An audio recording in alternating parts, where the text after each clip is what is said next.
Hi, Mommy! So, I just finished pumping. And ayan, ito ang na-pump natin. So, nakalimutan kong mag-drink ng aking favorite lactation drink while pumping. Umiyak ang baby. Kailangan nating uminom after mag-pump na lang. Ayan. So, this is Lactaglow Spanish Latte. Spanish Latte is my favorite flavor kay Lactaglow. Yung isa is the original one. Pero, ayun nga, mas gusto ko to. So, ayun, ubos na yung 2 boxes ko.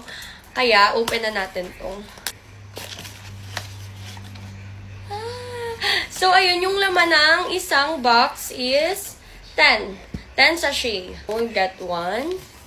And we're going to make our coffee with this cute mug. And it's from Mommy Bads. Actually, it's from Kobe's Christening. So, ayun nga, I'm Ninang. Kaya, it has my name on it. Ayan, samahan niyo akong magtimpla.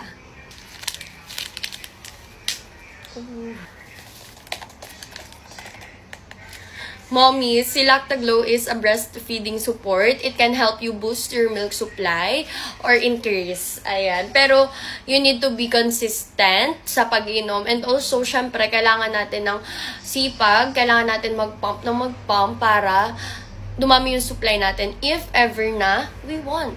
Gusto natin ng mas madaming supply. Also, mas better if si baby is unlatched. So, ayun, wait lang. If you're planning to get or buy Lactaglow, please go for Spanish Latte. Kasi when I said na it's masarap, it's masarap.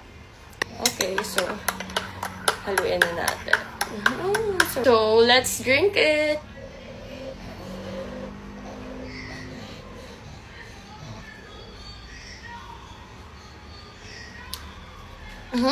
Grabe, ang sarap talaga. Yan, kaya sa mga mommies natin na nag-a-ask kung may iniinom ako or kung ano iniinom ko, mga mi, si Lactaglow lang po ang breastfeeding support na iniinom ko. So, ayun lang. Bye!